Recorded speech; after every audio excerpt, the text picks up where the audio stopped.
Good morning, everyone. I welcome you all to the national webinar organized by National Atlas and Thematic Mapping Organization on the occasion of World Rivers Day. This is the 27th event of the year-long celebration of 75th year of Indian independence. Before proceeding to the event, I request all the participants to kindly mute their audio to avoid interruptions. World River Day is on 26th of September, but NATMO has decided to celebrate it on 24th of September to reach to higher number of audiences as 26th is Sunday. In 2005, the United Nations launched the Water for Life Decade to help create a greater awareness of the need to better care for our water resources. Following this, the establishment of World Rivers Day was in response to a proposal initiated by internationally renowned river advocate Mark Angelo. Annually celebrated on the fourth Sunday of every September, rivers form an integral part of the environment. However, rapid urbanization, industrialization, and increasing human population have caused tremendous damage to rivers. The livelihood of different communities are completely dependent on rivers. World River Day promotes the active involvement of citizens to ensure the health of rivers in the years ahead. This day is memorable to everyone as we aim to remind everyone the importance of river as we are constantly exploiting the river, so it is very important. I request our respected director madam Dr. Tapati Banerjee to say a few words on today's occasion. Thank you, Sriya. Good morning to all of you present over here in this virtual platform.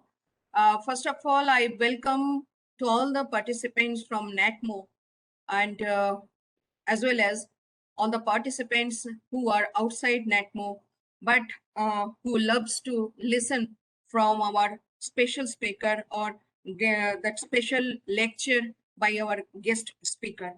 Then finally, I welcome our today's guest speaker, Dr. KALYAN RUDRA, Chairman, Pollution Control Board.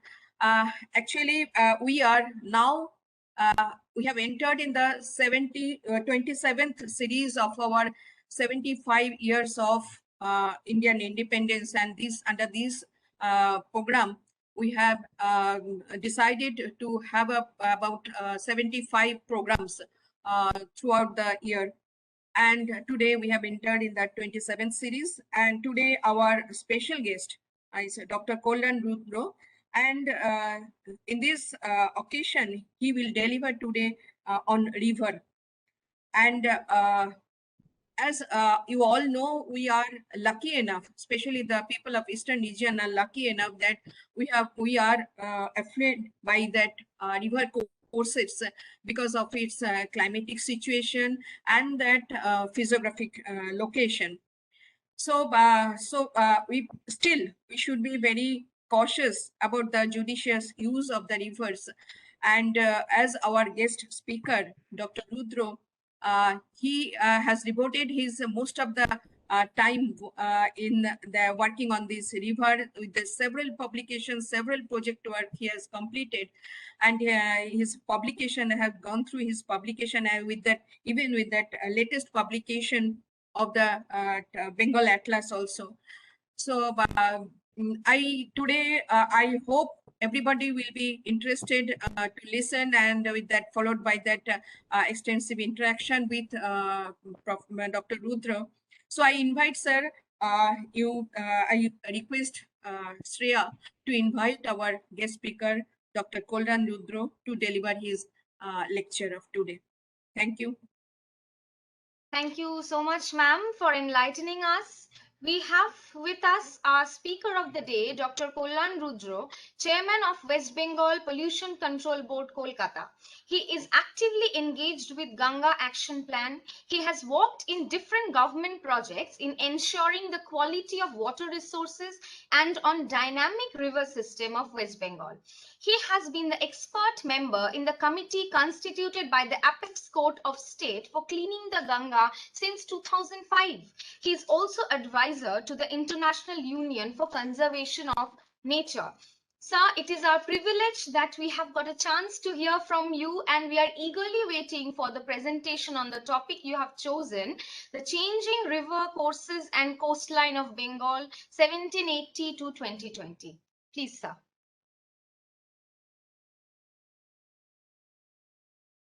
Sir, we cannot hear you. You have to unmute the audio, sir. Sorry. Am I audible now? Yes, sir, absolutely. Okay. Okay. Respected Dr. Tapati Banerjee, my dear friends, I can see many renowned professors on screen also. I can see my good friend Lokhi Satpati and Mamadadi and former friends of myself and many other scholars here.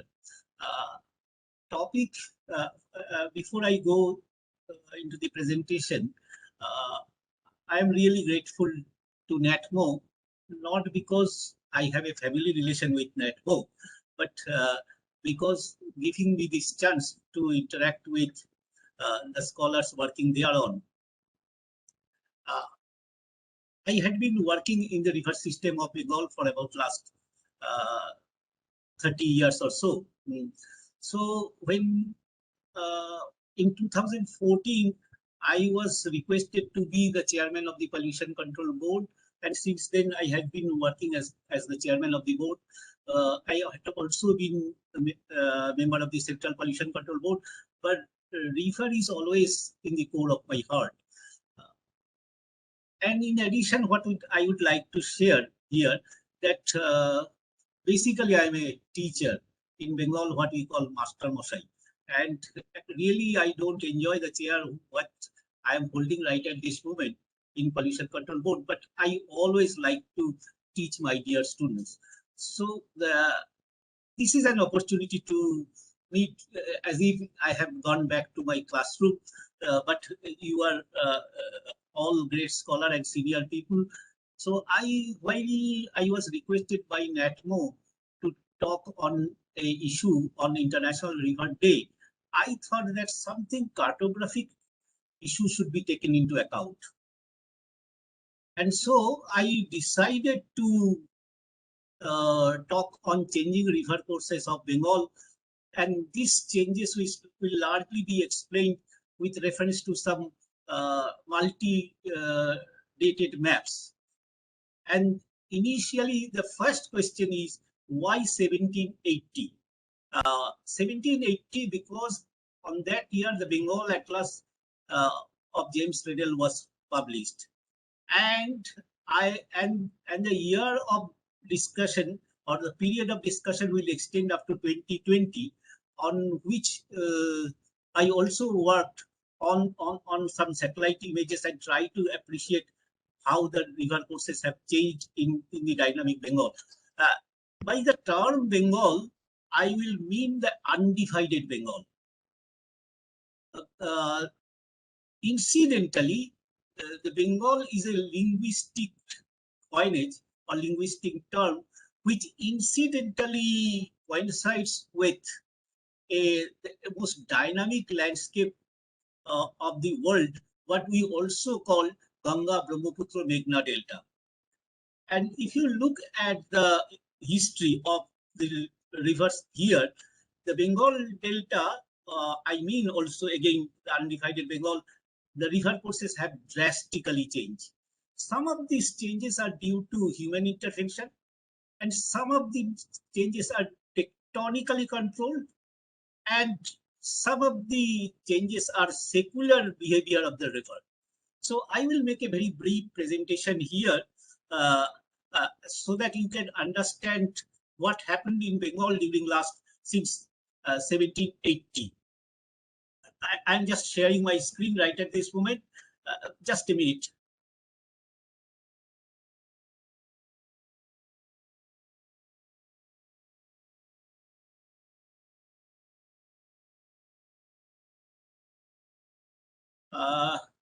Can you see my screen, Shreya? Yes, sir. Yes, sir, Okay. it is visible. Okay. Again, this is the changing river courses of Bengal 1780 to 2020. Let me first explain why I have chosen 1780 as the base year. The British East India Company took over the administrative control of Bengal in 1750 after the Battle of Plassey.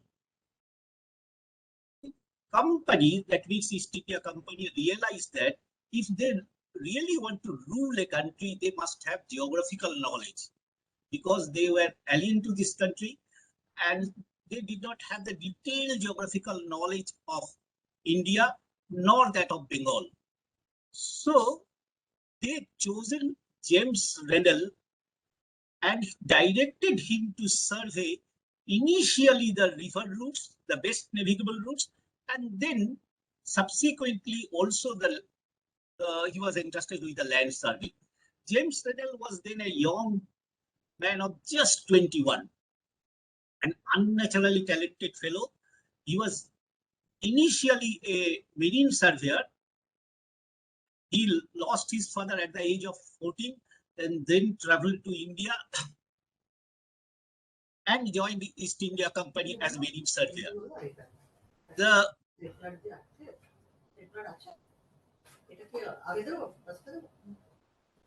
May I request the participants to keep their system in mute condition?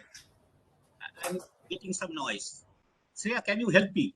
Yes, yes, sir. I've already announced twice. Participants, please mute your audio because there is interruptions.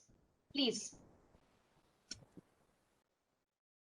So James Rennell was made the first Surveyor General of the East India Company. The first direction he received: find out the best navigable route from Kolkata to Dhaka.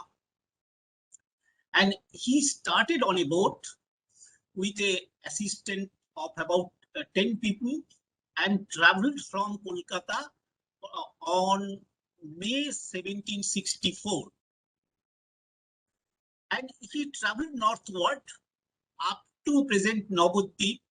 Then he took a right-hand turn through Jalangi and then through Padma or Ganga itself, and then reached Dhaka, and it took about 10 months. He was given instructions about you survey all the rivers along your route and find out which one is the best navigable route. His survey, both river and land, took about more than 13 years. And in 1777, he's completed his survey. He was not physically well at that point of time. Secondly, Bengal at that point of time had no printing press. So with all data he collected, he left for London. And in London, he worked for another 3 years. And in 1780, he produced an atlas, which is supposed to be the first scientifically surveyed atlas, named Bengal Atlas. It was a collection of 13 maps published from London in 1780. Subsequently, in the second edition, a few more maps were also added, what was the improved version of the Bengal Atlas. I had the opportunity to see this atlas in British Museum in 2008, and at that point it was brittle, it was difficult to handle. At that point of time, I has an intention to reproduce this atlas. When I came back to Kolkata, I worked for another decade and digitally corrected all the maps and edited the Bengal Atlas. And it was published in 2016. If we compare the map of the James Renell with that of any modern satellite image of Bengal, you will find that river system of Bengal has drastically changed. I will start with one of the map of the Bengal Atlas. Look at this. This is the map, one of the maps which was included in the Bengal Atlas in 1780. Just look at the major river system. Here is, can you see my cursor, Shreya? Can you see my cursor? Yes, sir. Yes, sir. I can see. Yes, it is here. It is the Brahmaputra, which take a southward turn from Assam and enter Bengal. In 1780, it was flowing through a different route of Bangladesh. It took a eastward turn and flowed through Mymensingh. This is the channel. It flowed through Mymensingh and then joined Meghna here and flowed independently into the Bay of Bengal. It had no connection with the Ganga at that point of time. Ganga and Brahmaputra independently discharging into the Ganga, into the Bay of Bengal. And if you look at this is the point number one. First point, second one is if you look at this is the Tista. Tista coming down from Sikkim. It in Bangladesh, entering Bangladesh, it had been bifurcated into three channels: Korotwa, Atreyi, and Punarbhava. Because of the three distributary channel, it was called Trisrota or Tista. And at that point of time, through this three channel, it had been discharging into the Ganga. So it was a tributary of the Ganga. In 1787, there was a devastating flood in North Bengal. And when the flood water receded, people living in North Bengal, with their utter surprise, observed that Tista has changed its course and it has migrated eastward, leaving behind Korotwa, Atreyi, Punarbhava, and then joining Brahmaputra or Jamuna, as Bangladeshis are calling it right at this moment, at a place called Chilmai. So it left behind, while Brahmaputra or Jamuna migrated eastward, migrated westward, the Tista migrated eastward. In 1787, Tista changed its course. And subsequently, after 43 years of this event, the Brahmaputra migrated westward. And it adopts a minor channel then flowing called Jonai and took a straight southward course, meeting Ganga at a place called Jafurganj. Here, you can see my arrow. And this combining two, it flowed southeastward. And here there had been a minor channel. It adopted that, and after the 1830, the Ganga and Brahmaputra were combined to form a huge estuary, what nowadays we call Meghna estuary. These two changes, along with what Ganga did, that Ganga during last 3-4 centuries, it left behind the Bhagirathi and other distributors flowed eastward. So my point is that all the major rivers of Bengal has a tendency to migrate towards the central Bengal or along this line through which Brahmaputra or Jamuna right at this moment flowing. The rivers along the eastern side of this, the Jamuna has a tendency to migrate westward, and rivers flowing along the western side of this, along the Barin tract, has a tendency to migrate eastward. And even the Bhagirathi Hooghly River has a tendency to flow eastward, leaving behind Bhagirathi, Jalongi, Mathabhanga, and other western distributary channels. So this I will explain during my subsequent course of talk. The other major changes, what happened there are that Damodar has changed its course appreciably. And the Mahananda in North Bengal has also changed its course. It is bifurcated virtually into two branches, the Fulohar and the Mahananda itself. And in the second part of my lecture, I will explain how the coastline of Bengal has changed appreciably. This is largely because of the climate change and other issues are related. So I will just gradually, you please keep in mind this map and then look at the modern satellite image like this. Look at this map. This is a modern satellite image of 2020. You can see that the old Brahmaputra is here, flowing through Sylhet Basin and Manmohan Singh. It is a narrow channel now. And if you look at the Brahmaputra, it is a 13 kilometer wide braided channel flowing straight southward into the Ganga at a place called Aricha Ghat. And this was subsequently widened to meet Meghna here near Chandpur. And it has two uplands. One, what we call Barinth Fan. Barinth Fan is here, through which the Korotwa, Trey, and Punarpapa somehow incise their course and managing their flow. And other is the Madhupurgarh. These two are uplands. While this region is a subsiding trough along the 90-degree fall under the weight of the huge sediment load, this region, that is the course of Brahmaputra in Bangladesh, is subsiding gradually, slowly subsiding. And this neotectonic change of the Bengal basin has drastically modified the river courses of Bengal.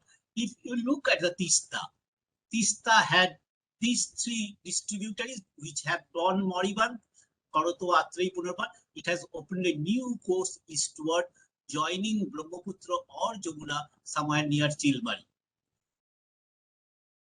This kind of change in geomorphological literature we call avulsion. Bengal basin has experienced two kind of river changes. One is called avulsion, when the river leave behind a distributary channel and go to the other channel. Other is its lateral swing of the meander, what we call the meander belt migration. The Ganga, main course of Ganga in Malda and Murshidabad, drastically has changed its course. So, and if you look at the Damodar here in South Bengal, it also migrated southward. That I will also try to explain. And our Bhagirathi, it earlier had one famous medieval port, what we call Sadgaon, near Bandel, and it had three distributaries: Saraswati in the west, the Jamuna in the east, and Vidyadhari also in the east. This has all decayed. And Adi Ganga, which had been a heritage river, has also converted into a nala. You will have to understand the Holocene sequence, that geological major events what happened in Bengal. The formation of the Ganga Brahmaputra Meghna Delta accelerated about 10,000, 11,000 years BP.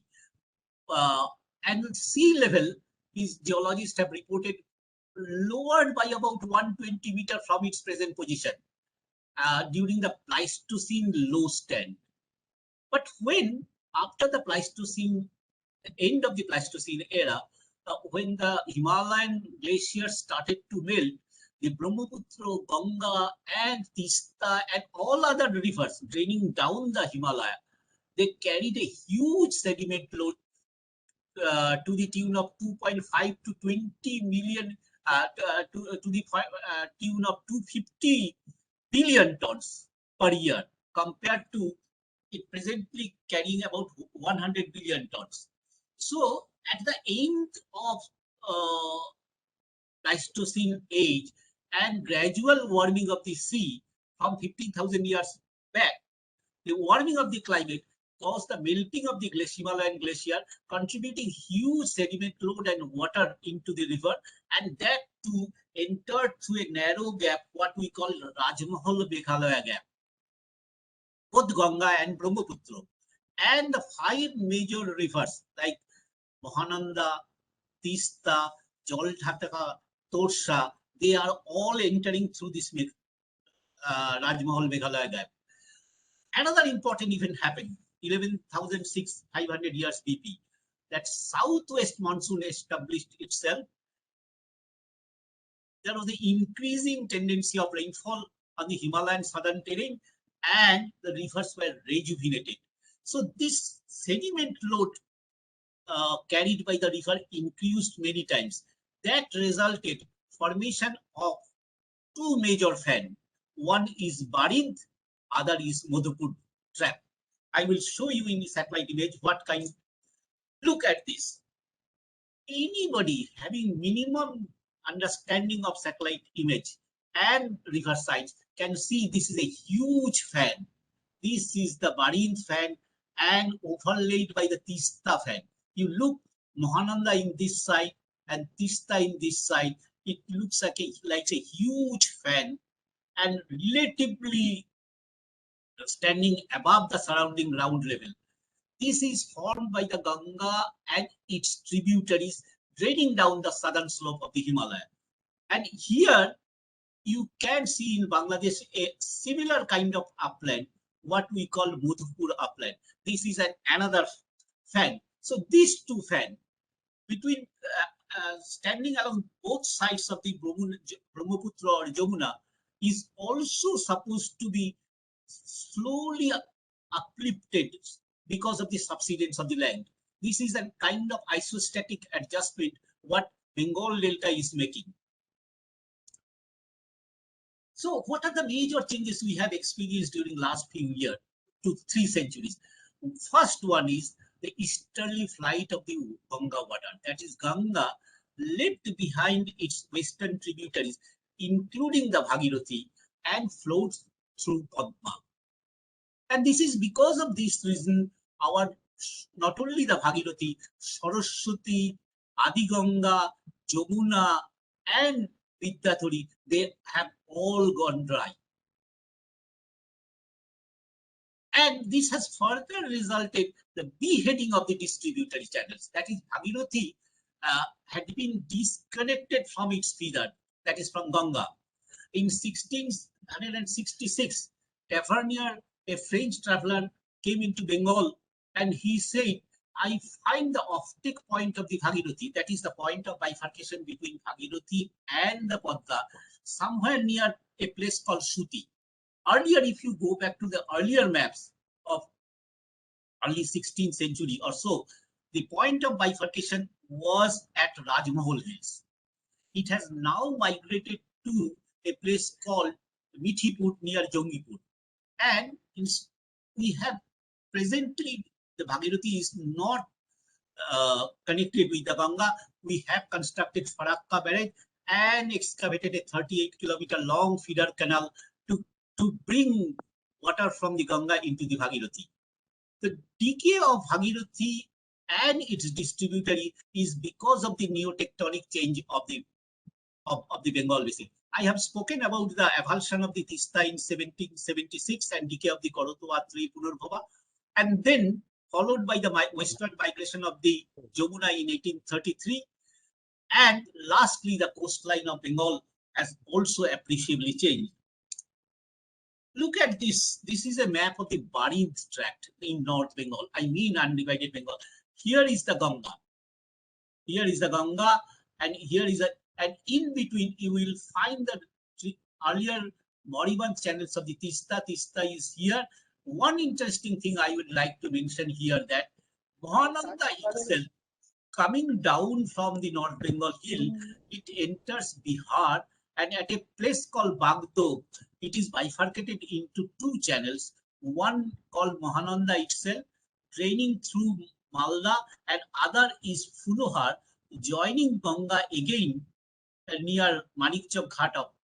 Last few years or so, last 20 years or so, the Mahananda at this point of time, it is called Bagdo, it is beheaded. The two rivers two distributary channels are disconnected from each other. The Mahananda flowing eastward and Fulhar flowing westward. And I have spoken about the Korotwa 3 Punurpava, which had been very active channel. And here in the Ganga, Ganga has also changed its course. I will also try to explain very briefly. Look at this. This is a course of the Ganga.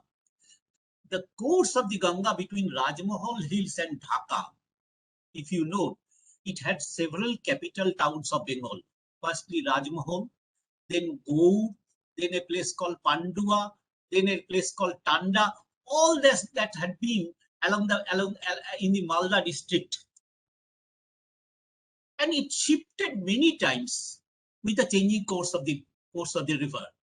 Gaur was supposed to be the medieval capital town of Bengal.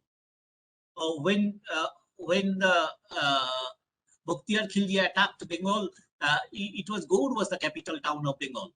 And subsequently, it was shifted to a place called Pandua, a relatively higher region on same the Malda, and then it again shifted to a place called Tanda. And at that point of time, Ganga had been flowing through a channel. You can now find it as a Choto Bhagirathi here.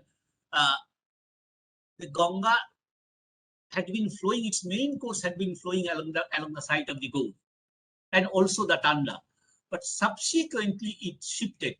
When Redel, writing his memoir of a map of Hindustan in 1780, he noted that Ganga had been dashing the ghats of Gaur in the early 18th century, but now it had shifted by about more than 4 kilometers, migrating westward, leaving behind Gaur, ruins of Gaur and Pandua and also Tanda. If you go to Mahalda right at this moment, you can see 3-4 Moriband channel, which earlier had been the main course of the Ganga. First one is Kalindri here.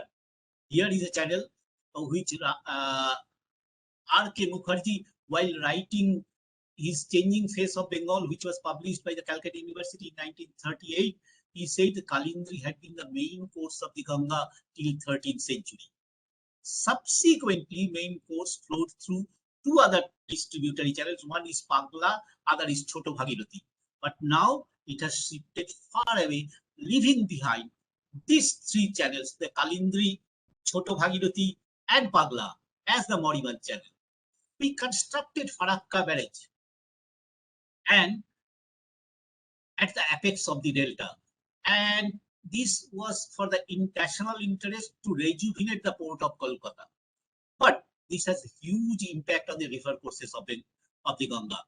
In the upstream, river has formed a mighty bend between Rajmahal Hills and the Farakka, and more than 500,000 people were displaced. Downstream, you will find that there are several towns like Dhulian, Nimtita, Shuti, etc., etc. And right at this moment, this stretch is being severely eroded. I am just informed yesterday there is a place called Birnagar here upstream of the Farakka, which is being severely eroded. And many experts are afraid that the Ganga, during a devastating flood in no distant period, may change its course by leaving behind even Farakka barrage. So this is a deep anxiety of the government that if Ganga changes its course further eastwards and adopt a Moriband channel to bypass the Farakka barrage, that will be along this channel, and that will be the disaster of this millennium, and we will have a huge problem thereon. Downstream, you will find that this Dhulian town had been shifted many times. The Shuti has been already eroded, and the optic point, that is the point of bifurcation between the Bhagirathi, and has shifted from Rajmahal to downstream right at this moment at place called Mithipur near Jogipur. I was just trying to overlay the several maps and to find out how these rivers have changed their course. The Ganga has changed. Look at this. To make it very simple, I just overlaid the course of the Ganga in 1849, 1982, and 2010. You will find that how the river has oscillated like a pendulum of the clock within a meander belt of about 10 to 15 kilometers. It has lateral oscillation, what we call riverbank erosion, or in Bengal, bhangon, is virtually the dynamics of the river system. River within its meander belt continuously change its course. So this tract, while I had been working for the consortium of the 7 IITs, we identified this place, that is the meander belt of the Ganga, should be left as the place for river. This can be used for cultivation, this can be used for irrigation, but any national asset like railway line, national highway should not be aligned along this. So this is the dynamics of the river system. And if you try to put boulders and try to protect the bank, it is always a futile exercise. The river is so mighty, so powerful, and its bank is so fragile that you can't protect the erosion of, you can't stop the erosion of the. So let us, the best possible way out is allow the river to do it. It has a discipline. It will oscillate within its meander belt. I have seen in 1980s how Akhriganj in Murshidabad was swallowed by the Ganga, and subsequently that of the Jalongi town. I have series of maps through which I can prove that river changed its course within a meander belt, and it is a very disciplined dynamic entity. It continuously changes within that belt, so that place should be treated as the space for river. What we have recommended to the government of India in 2015, that this area there should not be any permanent construction like national highway, railway line, etc., etc. Otherwise, you will put it in danger. Let us see that this map. This is very interesting. There, you can see the octet point of the Bhagirathi. That is the point of bifurcation. I was overlaying several maps since the Reynolds 1777 survey map to 1, 2, 3, 4, 5, 6, 7, 8 maps. What I find again, it has a meander belt. It has a changing tendency. It tends to oscillate like pendulum of the clock, and it is a width of about 10 to 12 kilometers within which the river tends to. You can, if you see this town, the Dhulian, Nimtita, Shuti, Sojnipara, they had been in danger several times. They had been in peril several times when Ganga migrated to their doorstep. The Dhulian is supposed to be the fourth site. Earlier 3 was swallowed by the Ganga. I have seen downstream the Giriya. The Giriya is historically famous place which has been swallowed by the river. I have seen Sojnipara, Nimtita, and many other places. I have seen Jalongi, I have seen Akhiriganj to be affected by the erosion of the, and large number of people, they are displaced. What they do, they tend to migrate to the other side of the river where new land has emerged, and losing everything, including home, their farmland, they are often compelled to participate in smuggling, and it is an organized business along the Indo-Bangladesh border. So this happened. It has a huge socio-economic impact too. We'll have to understand how a scientific land use plan can be made, keeping in view the dynamics of the river and the natural tendency of the river. Look at this. I'm coming down to Murshidabad town. You can find one channel called Jalongi, which is here, Navadip. Navadip takes a right. If you go, you will find the Jalongi had an earlier connection here, but it is totally beheaded. Here we can find Matha Bhanga. From the very word in Bengal, Matha Bhanga means beheaded river. It is disconnected from the Ganga itself. So these channels, not only the Bhagirathi, Bhairav, Jalongi and Mathabanga, they are all disconnected because of the easterly flight of the Ganga water. The Ganga has deeply, keeping in view the neotectonics of the Bengal basin, the Ganga tends to incise its valley deeply, and thereby all channels are beheaded. Only during peak of the flood, during a disastrous flood, you will find water entering from the Ganga into these distributary channels. But when Renal surveyed Bengal, these channels, but Jalongi and Mathabanga had been an active channel. And if you look at the history of Bengal, navigational history of Bengal, till 1908, the steamers flying from Kolkata to Dhaka used either Jalongi route or Mathabanga. Because those two channels had been navigable at that point of time, but during the last 1 century or so, they are so decayed that even a country boat can't ply, except during the rainy season. Look at this Damodar. This is Damodar. Damodar lower distributaries, lower Damodar distributaries have changed a lot. You can see Damodar coming down from Jharkhand, crossing the Durgapur, Rundia, near a place called Jamalpur. It is bifurcated into two channels. One is Mundeshwari, other is called Amta channel. This branch discharged into the Ganga at a place called Uluberia. The other branch, Mundeshwari, it discharged through the Rupnarayan estuary. But earlier, during the peak of the flood, Damodar used to discharge through its 7 distributaries called Baka, Behula, Gangur, Kunti, Dhia, Kana Damodar, Moja Damodar, etc., etc. So this area of Hubli and Bardhaman had been very fertile. Damodar used to carry silt, which the flood has an ecological role. If flood is a sediment dispersal mechanism. So this part of the Hubli and Bardhaman was very productive. But Damodar has a tendency of recurring flood.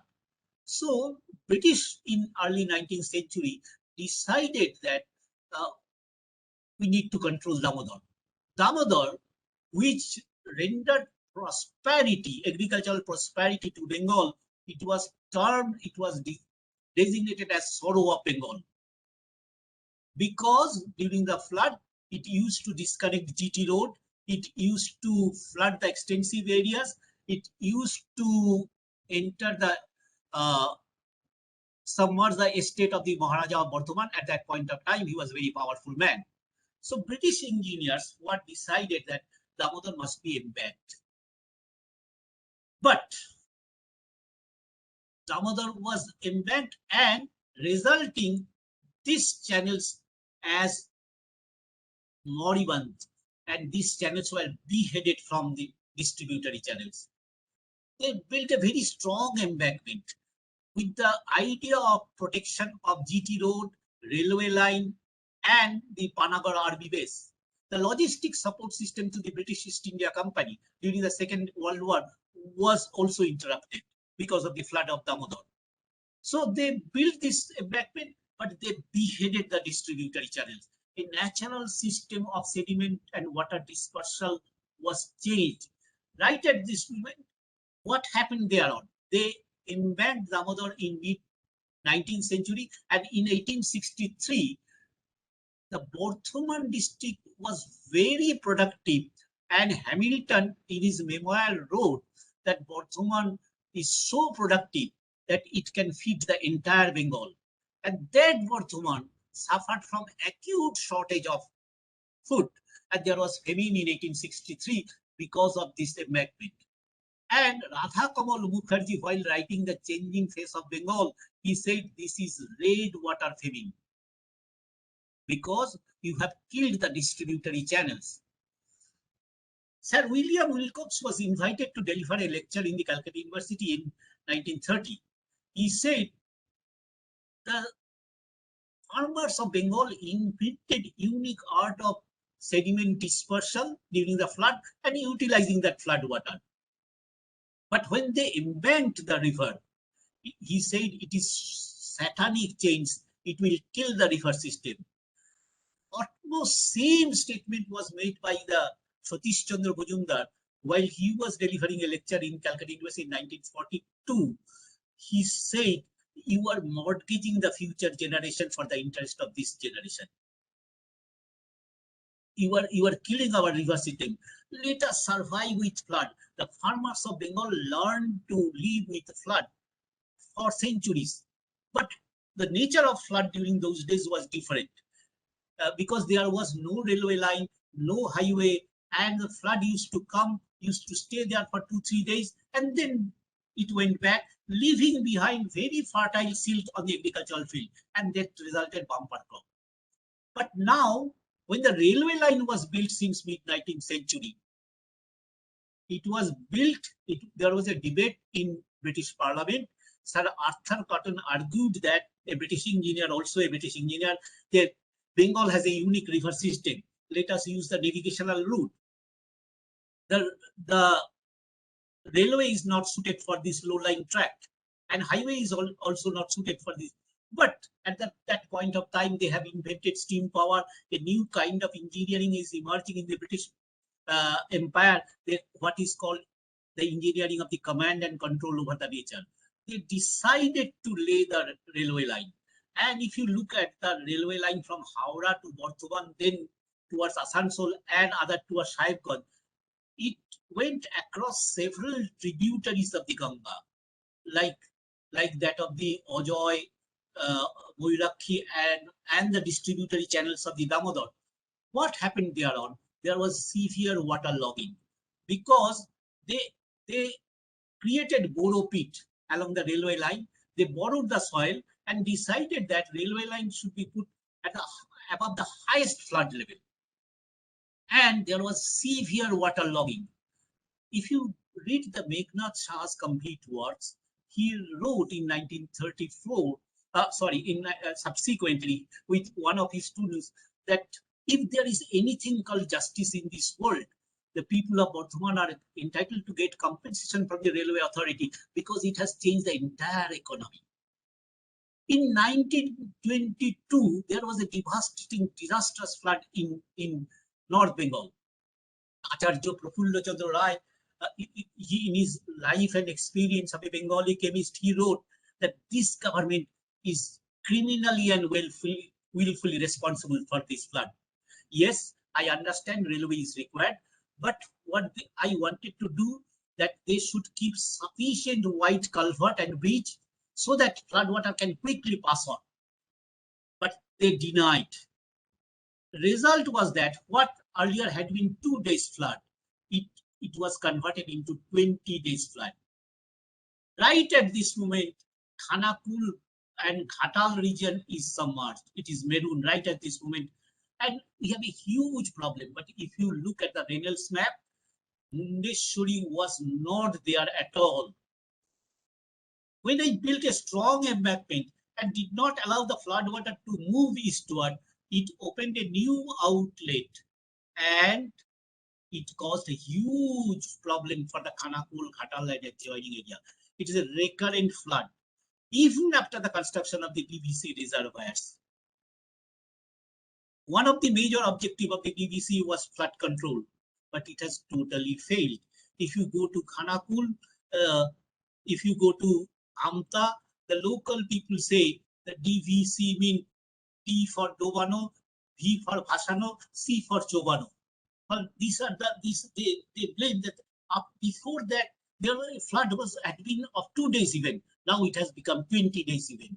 So when we intervene into river system, we'll have to understand what dynamics or what are the hydroecological balance of the system. Understanding that, then only we can intervene. Look at this map.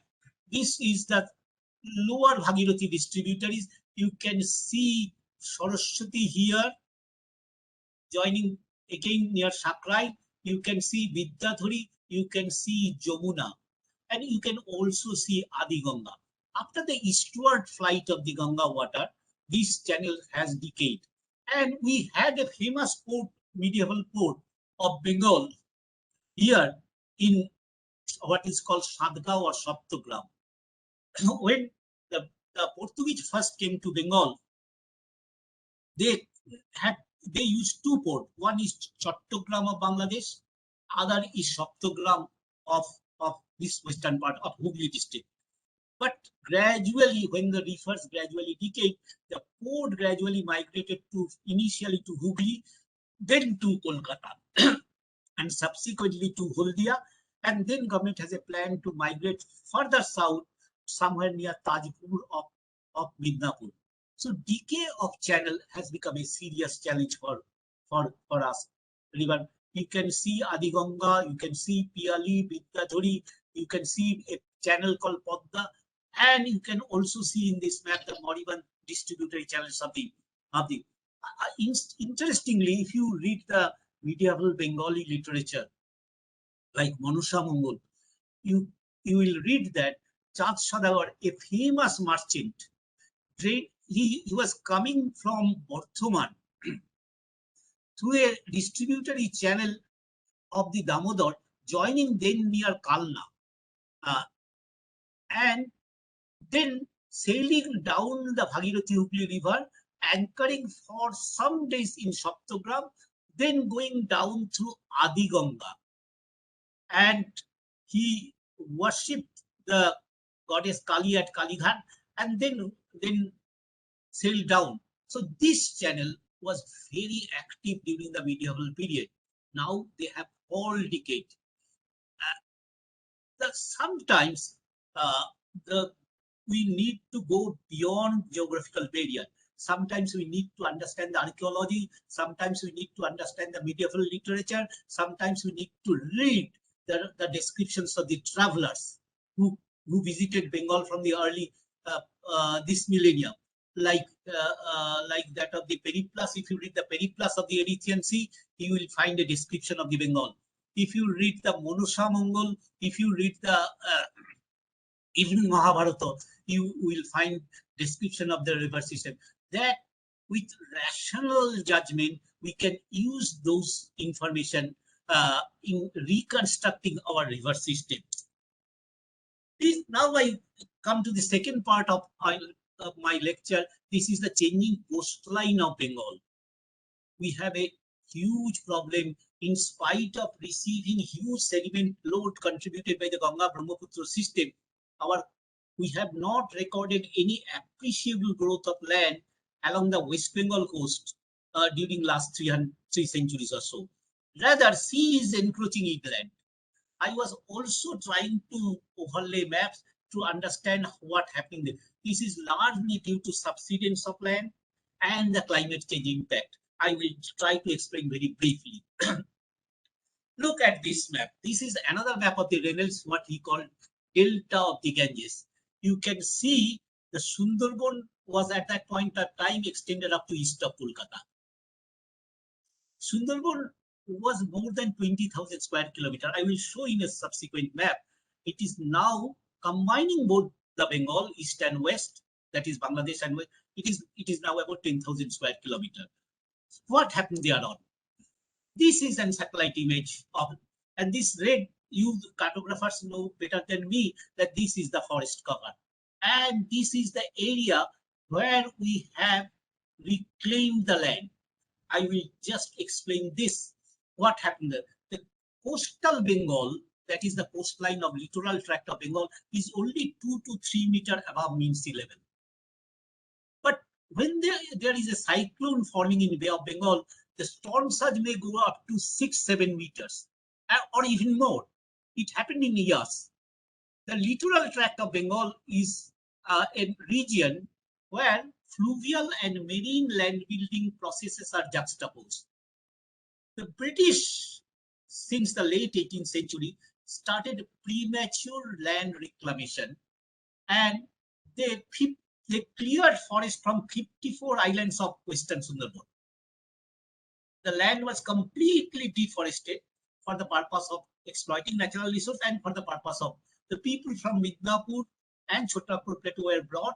They were used as the wage laborer and to clear the forest. What they again did, that they find that this area is so low during the high tide, this area is submerged with the saline water. So they embanked the rivers on both banks. So when the high tide twice during the day, the river used to submerge an intertidal space along its bank and deposit the sediment load. This had been the delta building process. But when they embanked the river on both banks, the sediments when the river was compelled to deposit the sediment load, and its cross-sectional area gradually declined. Moreover, the upstream water supply, because of the easterly flight of the Ganga water and beheading of the distributaries, those were disconnected. So the delta suffered from acute shortage of the fresh water, and saline water started to dominate. Result is, in addition with the climate change, there was a disastrous result. If you look at this map, this I prepared. If you look at this is the outline of Reynolds map. You can find at that point of time, undivided Sundarban was more than 20,000 square kilometers. Tassin, another cartographer, prepared a map in 1841. At that point of time, it was 17,742 square kilometers. But in modern satellite, right at this moment, you will find 10,435 square kilometers under forest, 6,169 square kilometers in Bangladesh, and we have about 4,266 square kilometers. That is almost half of this Sundarban is deforested, completely cleared, having huge environmental impact that we will try to explain. What happened there on? The sea is continuously encroaching. Again, I have overlaid several maps and find when Reynolds time, it was the Sagar Island was a cluster of about 7 islands. And you can find through this black arrow, the Sagar has encroached about 8 kilometers northward. Result is that the famous temple of the Kapil Muni had migrated several times, and present Kapil Muni ashram is reportedly the 4th one. And it is continuously encroaching inland. If you compare with the other islands, Sagar, I was looking at the just century scale change, because why 1970? This map is of 1970 because Survey of India first topographical sheet was published in that of the Bengal Delta. It was a quarter-inch sheet, and then it was subsequently the scale was changed. It was upgraded. If in 1970, Sagar Island was a cluster of 3 islands, 1, 2, and 3. But if you look at the modern island, it is a single one, and the area of Sagar within a century is reduced from 262 square kilometer to 236 square kilometer. If you look at other islands like this one, this is Mousuni, another island.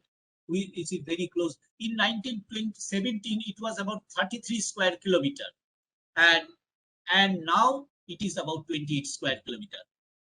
Further east, you will find another island, the Namkhana. Namkhana has been reduced from 157 square kilometer to 146 or 47 square kilometer. Then it is Jeevlot, which is most seriously affected.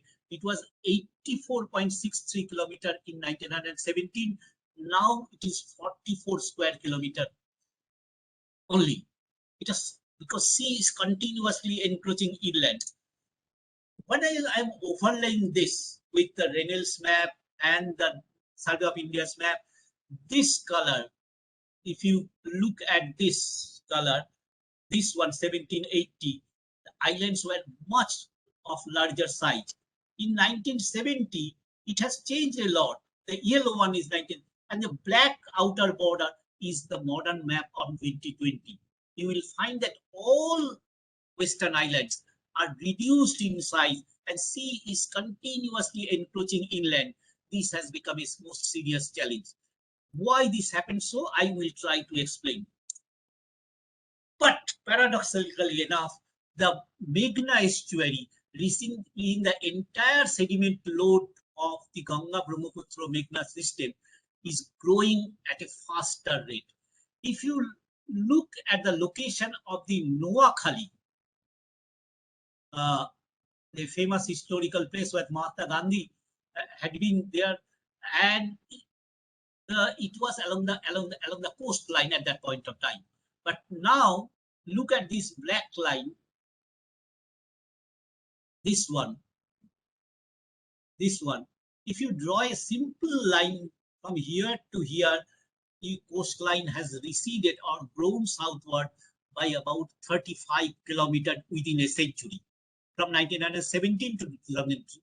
If you look at the other islands too, they are also growing very fast, because this part receives huge sediment load carried by the Ganga, Brahmaputra and the Meghna system.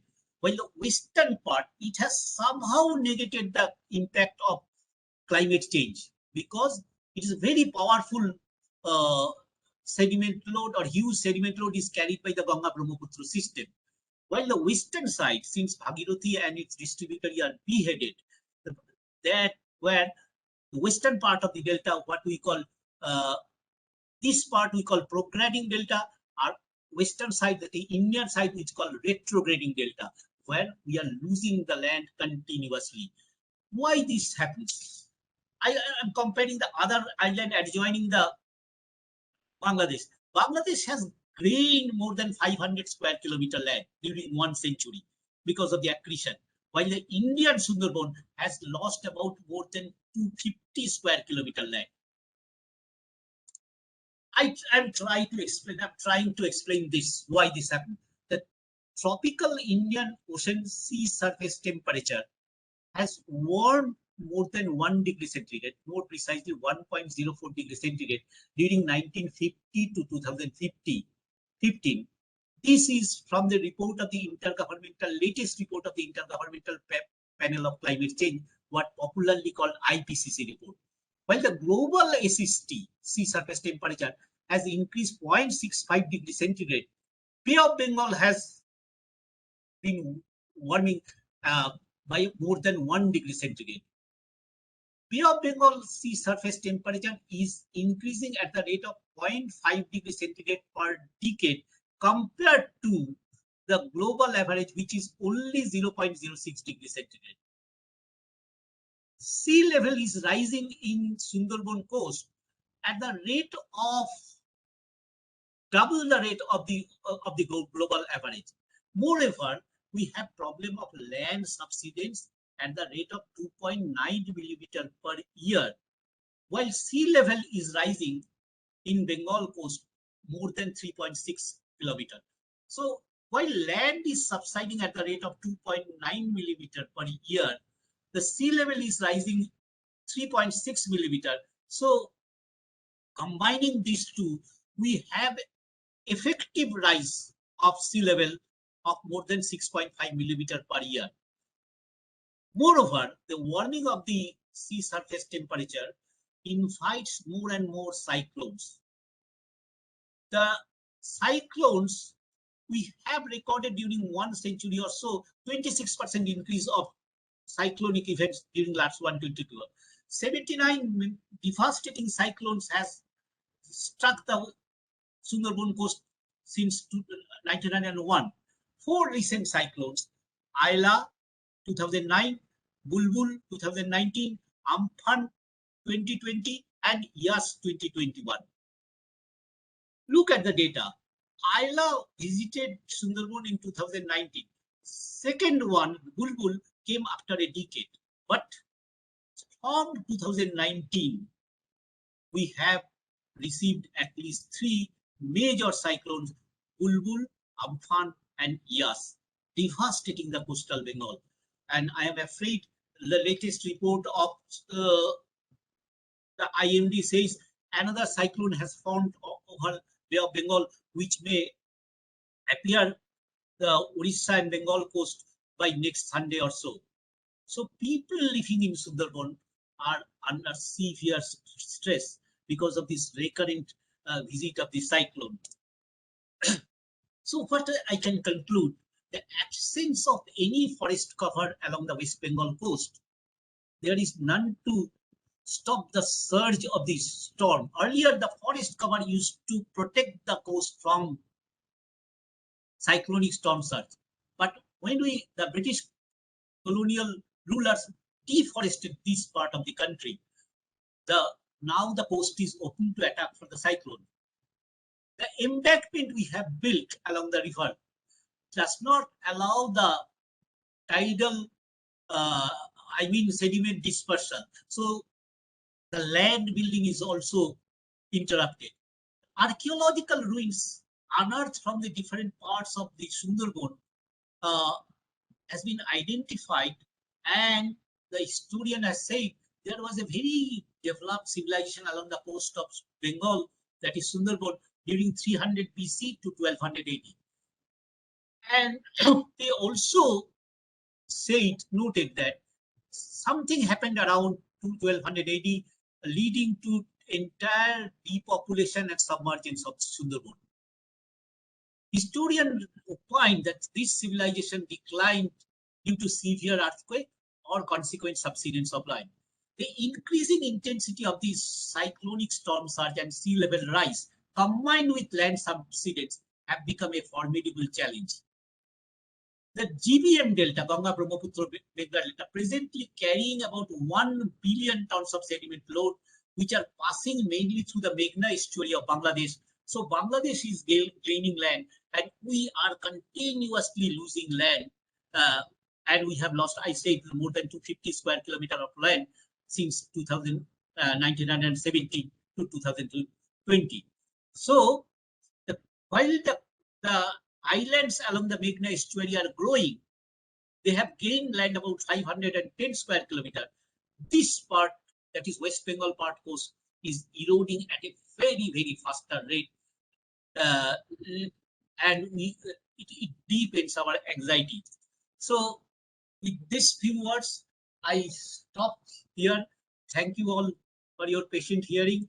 I don't know if there is any options for question answer. I am ready. I am happy to answer.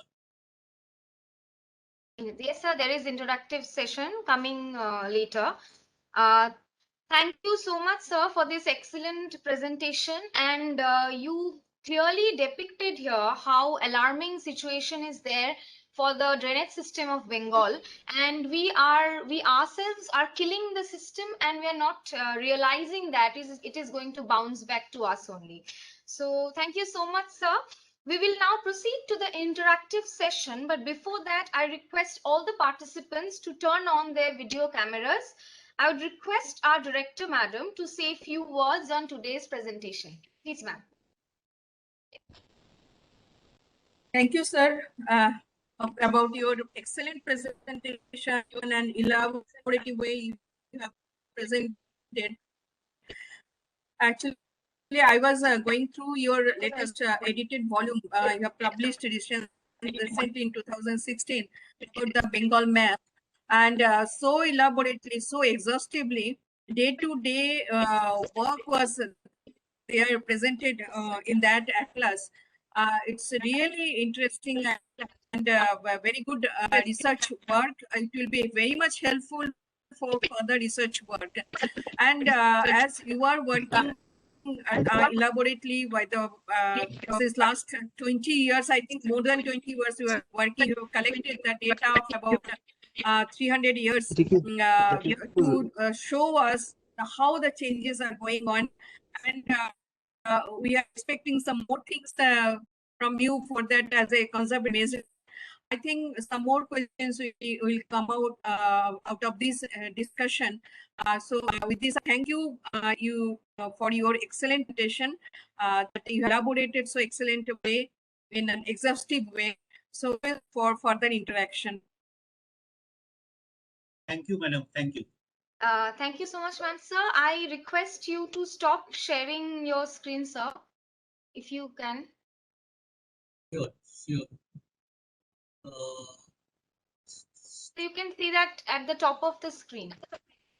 Yes, sir. Yes. Thank you so much, sir. We will now proceed to the interactive session. I request all the professors, scholars, students, other dignitaries, and also the NATMO family members to come forward with their questions, and sir will be very happy to answer those.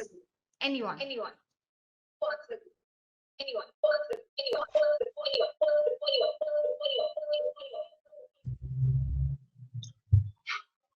Sir, myself, Ellen Satpathy, from University of Calcutta. I have a observation or question to put before you, so that this can be, whether this can be considered as a policy matter, that erosion and extinction are quite norms of this dynamic GM data region. So whenever the inhabitants, they are losing their land, definitely the land is being accreted in somewhere else in the form of chores or maybe many others. So why don't we think about land bank to be given to those land losers? Similar to our industrial plots, we used to have the land banks and we arrange for the industrialists. Or why don't we think about land bank which can be given to the land losers for their immediate survival, particularly for construction of the habitations and also for agriculture and other plots? Your observations, sir, your comments. Thank you, Lokhi. Yes,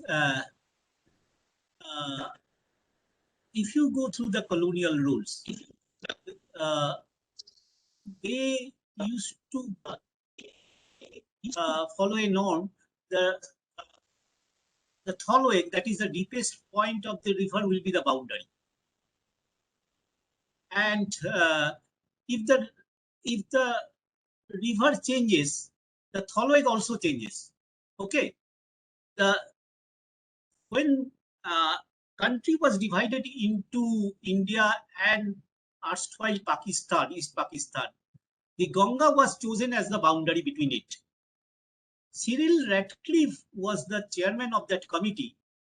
If you read that report, Cyril Ratcliffe wrote that I was requested to divide the country in the Muslim and non-Muslim region without any regard to the holistic ecohydrology of this country. So the boundary was delineated in such a way that 54 rivers were bifurcated. Cyril Ratcliffe said, I apprehend there will be a lot of problem over this issue. And we find the conflict over the Ganga water, we find conflict over Tista water, we find conflict over the Brahmaputra and other issues. Regarding after the independence, Constitution of India was adopted. It said that the boundary is always fixed on the map, be it international or state boundary, it is fixed on the map. It will have no relation with the changing course of the river. So, while people of Malda losing their land, more than 250 square kilometer land, it emerged on the opposite side along the mainland of the Jharkhand. But unfortunately, 500,000 people who migrated to that land, they are denied the basic civic rights, including the voting rights. Same thing happened along the Indo-Bangladesh border. If you go through the Land Revenue Act of the government of West Bengal, you will find that there was a clause called 11. It said that if you lose any land by the river erosion or flood, and if that land emerge on the opposite bank within 20 years or so, the right of the riot or original owner will remain intact. It was subsequently abolished.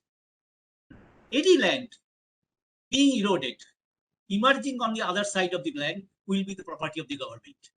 So this way, people are being constantly denied of their right. I am trying my level best to bring it within the policy document. uh, recently the government of India has constituted a committee, and we had a meeting was invited in was held in Delhi. But at that point of time, I was admitted in the hospital, so I could not attend the meeting. I am trying to push this issue that the right of land, uh, be it lost by the flood, be it lost by the water, should be kept intact. But the river is nobody's baby here. Mm. Partly it is governed by the government, central government, partly by the state government, and we have problem with the interstate rivers. So it is a complex situation. So we'll have to understand. You will have to understand that how the river behaves.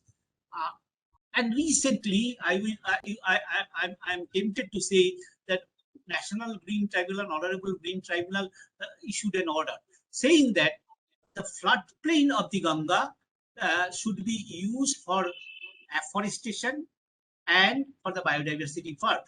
No one should be allowed to live on the floodplain. So we constantly argued that no, it may be in Uttarakhand, which has a narrow floodplain, but in Bengal Delta, entire plains is the floodplain. Somehow, Honorable Court is convinced that the Bengal Delta is a different kind of terrain where river changes their course, where flood means entire area submerged. So they have somehow, we are fortunate they are on. So this happens, Lokhi, and I am also tempted to say that there should be a common body having the representatives of both central government and state government to formulate a policy where right to land should be given to the people who have been living there for centuries. Yes, sir. Yes, sir. So in that case, if the governments do not sit together, this can be a clear case of public interest litigation also. Yes, maybe. Okay, sir. Thank you. Sir, in continuation of this, with this discussion, I just want to add one thing that recently I was visited in that Jamuna to the Agra from Delhi, and I was seeing that in that Jamuna bank there was a big hoarding by the government of India and some department that no construction is allowed in that river bank area. After that, so many constructions, and the same thing is happening in the Ganga river bank, especially in that Konnagor Hooghly area. So what is your idea and how you are formulating your policy while making this thing? So what should be the river bank area? How much area from the river should be considered as a river bank area in the flatland region of Lower Ganga Basin? According to the Act of the Calcutta Port Trust, land 47.5 meter from the high tide line, 47.5 meter from the high tide line along the both bank of the Bhagirathi Hooghly River is the land of the Port Trust. So any construction, any new construction needs approval from the Kolkata Port Trust. We are strictly trying to comply that any new construction within the 47.5 meter is not allowed until it is approved by the Kolkata Port Trust.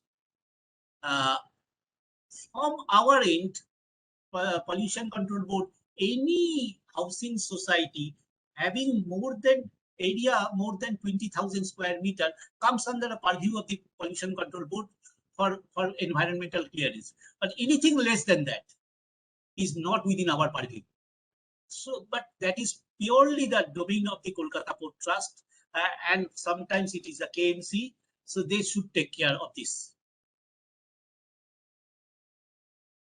Okay. Anyone else who wants to ask question? Hello. Yes, myself. Sir. Hello. Hello. Yes. Sir, my name is Sornava Ghosh.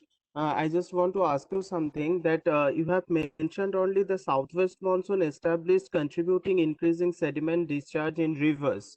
So, sir, it will be seen that the all important factors which dominates the rivers problems in Bengal is the large proportion of silt carried by the floods, and it is the silt which has created the land and made it habitable by raising it through a long time and also fertilizing the land. So my question is how this problem will be minimized? Is there any scientific way out?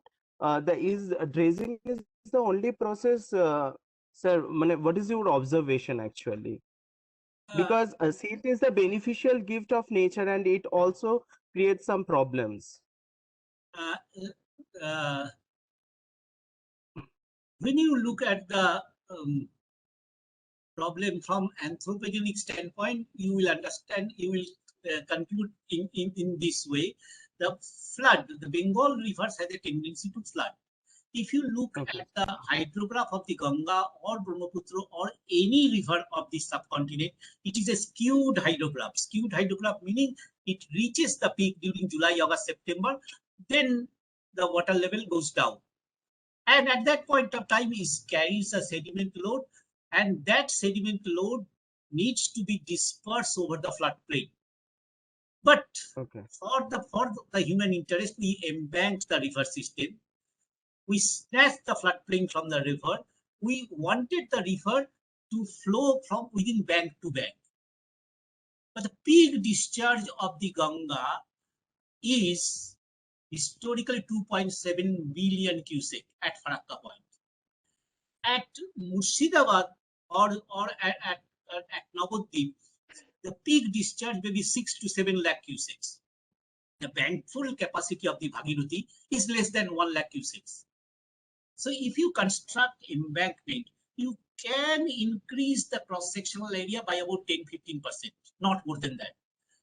That means during the peak of the flood, when the river carries the sediment load, it needs to disperse. It needs a wider floodplain. It needs distributary channels. I showed the example of the Damodar. We beheaded those channels. We did not allow the flood to flow eastward. The most modern coping mechanism is that you should allow the floodwater you should render the floodwater the best possible outlet so that it goes away quickly. You should allow the floodwater to come in. You should allow the floodwater to deposit the sediment load on agricultural field and then go away. But we never want 20 days flood. When the Koshi was embanked since mid-1950s, Koshi was also termed as the sorrow of Bihar. The local people said to me that, "Sir, पहले तो ये 2 दिन का बाढ़ था, अभी ये 20 days का बाढ़ हो गया." এই যে কথাটা, and this and when I was visiting the bank of the Damodar in Bardhaman, a very senior farmer, he said that, "Yes, sir, I remember the flood during the pre-DVC days. It was red water carrying sediment load coming onto my field. It used to remain standstill for 2 days, and then it went away. Now the DVC canal water coming into my field, look at that. It is transparent like drinking water because you have trapped the sediment load on the reservoir and then allowing the water to flow through the canal, and that water is absolutely silt free and it is non-productive too. That's why you are compelled to use the chemical fertilizer. But the farmers of Bengal used to welcome the flood. Even these days, if you go to Malda and Murshidabad, they want the flood to come in and go away within 3 days. After the flood water going out, they find that their land are deposited with very fertilizing things. And they throw away a kind of pulses, what they call KALYAN, and they receive bumper crop. And they repeatedly told me, "Sir, আমরা 2 দিনের বন্যা তো মেনে যাব, কিন্তু 20 দিনের বন্যা পারবো না." হ্যাঁ, ফলে this happened when you built the railway line, when we built the highways. What you did, all Moriband channels were impact. All moribund channels were, you crossed across the moribund. You have the understanding that this moribund channel has nothing to do. But this channel can be the best possible outlet of flood water. We need to understand that. I am keeping close touch with my good friend irrigation secretary, and we are trying to resuscitate some of this moribund channel so that we can render best possible outlet of the flood water, so that flood water recedes within. And second issue is that we need to change the house building technology too. We need the survival mechanism. We need crop insurance. So flood management should be proactive. Presently, it is reactive. We try to act after flood happens. But it should be proactive. Year-round preparation must be there so that we can reduce the distress of the people living there on. Thank you so much, sir. Sir, Anyone else? sir, Yes. sir, myself, Poulami Rai from Jadavpur University. Yes, sir. So my question is, what other remedial measures should be taken at present to reduce the cyclonic storm surge problems and land erosion problems in coastal regions, mainly in Ganga Sagar, Monsuni Island, which can show the immediate, at least within 5 to 6 years, we can see the results. And my second question is, what is the impact of the increment of size of Nayashar Island? Has any impact, future impact on changing the course of Ganga? What is your opinion, sir? This is a very difficult issue to handle because the cyclonic storm surge in Bengal, we can't control. This is climate change impact. Okay, there will be, I understand, I am afraid there will be more and more cyclones in future. But what we can do at land, after the years, the famous devastating cyclone, Government of West Bengal made a expert committee with 24 experts. I was requested to be chairman of that committee. We have submitted our report to the government. The topic was, the recommendation was vegetative solution of embankment breaching and protection from storm surge. We are trying to create a vegetative shield along the coast again. Second is, embankment should be realigned, allowing the river to spill off. That means when storm is landed, the river tend to spill off. So it must be given a wider spill off area so that it can accommodate more and more water. Third important issue, which is most important to the advancement of the modern science and technology, the flood forecasting and cyclone forecasting has become an easier task. If it reminds me, Ayla came without any warning. But if you look at the years, for the last preceding 5-6 days, IMD constantly giving the warning that the cyclone has formed, it has intensified, right at this. Even in your smartphone, you can just download Wind Finder and see the location of the cyclones. The people are also alert. So preparedness is the only option through which we can save the people. So preparedness must be at state level, must be at central level, must be at panchayat level, must be at even village level. So there are several tiers of flood management or disaster management system that needs to be adopted, which we grossly denied till date. We need to revive that. Government are thinking in that way. Hello, sir. Hello, sir. Yes. Can you hear me? Okay, I'm Sure. Shravani Bhattacharya of NATMO. I want to place one request in front of you because in the proximity of urban area, since you are at the same time our board and geographer, so we can understand that so many berries and itvatas are coming up in the East Calcutta drainage outlets and limited the drainage. So the Calcutta is growing day by day, and the drain water is becoming a huge number tons of. But these ferries and inverters are limiting this drain out water. So don't you have any plan to resist this, or create some policy or something to maintain the flow of the Eastern Calcutta water to the Kultigong and everything? Because all these are interconnected, na? I understand, Paulomi, like many other people of West Bengal. No, you I'm also- Shravani, sir. I'm Shravani. Oh, Shravani, like many other people of West Bengal, you have also have an understanding that West Bengal Pollution Control Board can do. The problem is cannot be solved if it is not solved. Just let me explain. Like many other people of West Bengal, you also have an understanding that Pollution Control Board has a larger domain to intervene on every issue. There is a separate authority called East Calcutta Management Authority. Okay, this is point number one. Second is there is a separate authority called Fisheries. Yes. West Bengal Pollution Control Board is guided by 3 acts. One is Water Pollution Prevention Act 1974. Second is Air Act 1981. Third one is Environment Protection Act 1986.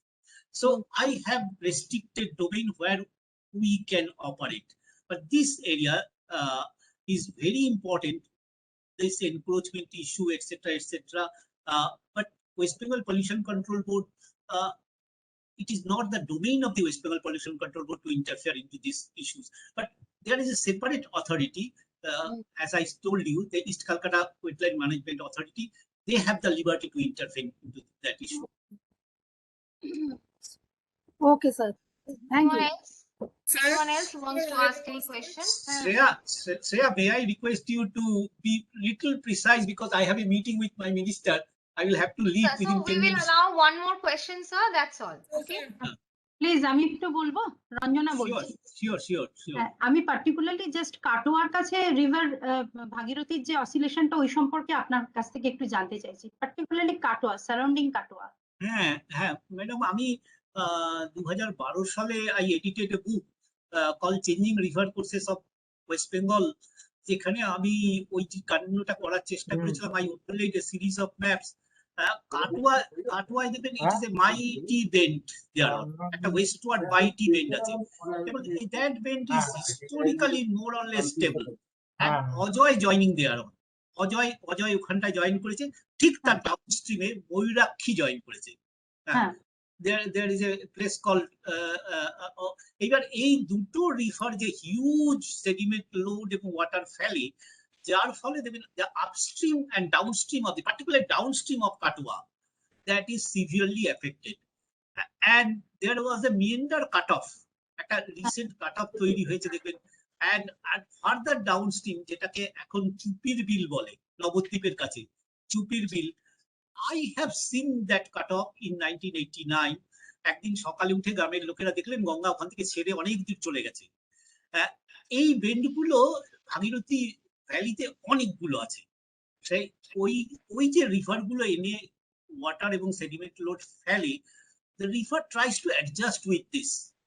খুব simple হচ্ছে, to accommodate excess water and sediment load, it needs to lengthen itself. ওর লেন্থটাকে বাড়াতে হয় ওকে, যদি ওকে জলটাকে accommodate করে, আর লেন্থটা বাড়াতে গেলে ওকে বড় মিয়েন্ডার ফর্ম করতে হয়। এই মিয়েন্ডারিং ফর্মটা is a continuous process with a fluctuating discharge বাড়া কমার সাথে সাথে ওটা ফ্লাকচুয়েট করতে আরম্ভ করে, এবং যখন ও আবার রিডিউস করে যাবে তখন কখনো ইট shorten it's length, or shortcut করে তখন ও কেন করে, ও যখন দেখলো ওই মিয়েন্ডার ফর্ম করার ফলে ওর স্লোপ কমে গেছে, তখন ওকে আবার ওর লেন্থটাকে কমাতে হয়, তখন ও ওই আরেকটা কাট অফ তৈরি করে লেন্থটাকে বাড়িয়ে, আপনার স্লোপটাকে বাড়িয়ে দেয়। This is a dynamic system. River nose the best kind of engineering. নদীর সবচেয়ে ভালো ইঞ্জিনিয়ারিং করতে যত কম ইন্টারভেন করা যায় তত ভালো, ততই ব্যারি কমানার বলে একজন সায়েন্টিস্ট ছিলেন, এই কথাটা বলে আমার কথা আমি শেষ করতে পারি। উনি একটা বই লেখেন, making piece with the planet. উনি বললেন যে 4 laws of ecology governs our existence, 4টে laws of ecology আমাদের অস্তিত্বকে। ফার্স্ট লটাকে বললেন we are living in ecosystem, আমরা একটা ইকোসিস্টেমের ভেতর আছি, but everything is connected to everything else. প্রতিটা উপাদান, প্রতিটা প্রাণ, প্রতিটা প্রাণের সাথে সম্পৃক্ত। সেকেন্ডটাকে বললেন যে it is a dynamic system, everything must go somewhere. জল বলুন, সেডিমেন্ট লোড বলুন, it is a dynamic, it has continuously move. Third লটাকে বললেন এভরিথিং হ্যাজ এ কস্ট, তুমি যা কিছু করবে তোমাকে you will have to pay cost. Fourth লটা, যেটা আমি ক্লাসে খুব বলি, আমার ছেলে মেয়েদের শেখাই, উনি বললেন nature knows the best kind of engineering, don't alter nature too much, নেচারকে খুব বেশি alter, try to understand the logic of nature, try to understand the dynamics of the river system and then intervene. অনেকদিন আগে Frederick Engels dialectics of nature বলে একটা বিখ্যাত বই লিখেছেন। তার একটা জায়গায় উনি বলছেন যে let us not flatter ourselves on account of human victories over the nature. তুমি নেচারকে জয় করে ফেলেছো এটা ভেবে বেশি তৃপ্ত হও না, but each such event nature will take the defeat.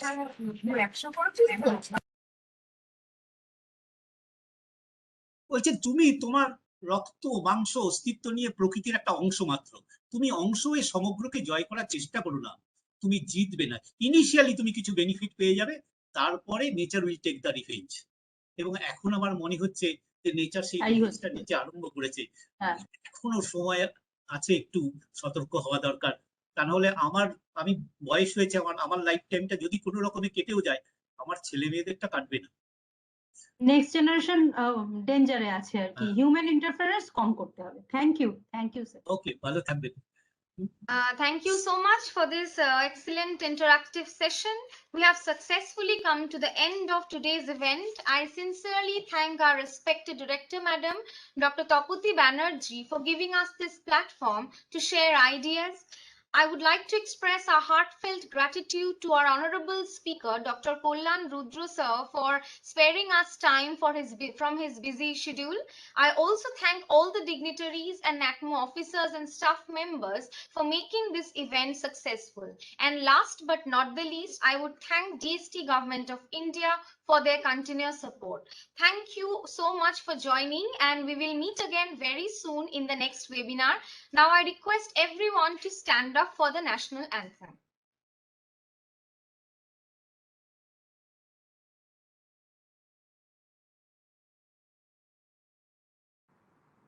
Jana Gana मन अधिनायक जय हे भारत भाग्य विधाता, पंजाब सिंध गुजरात मराठा द्राविड उत्कल बंगा, विंध्य हिमाचल यमुना गंगा उच्चल जलधि तरंगा, तव शुभ नामे जागे, तव शुभ आशीष मागे, गाहे तव जय गाथा, जन गण मंगलदायक जय हे भारत भाग्य विधाता, जय हे जय हे जय हे जय जय जय जय हे।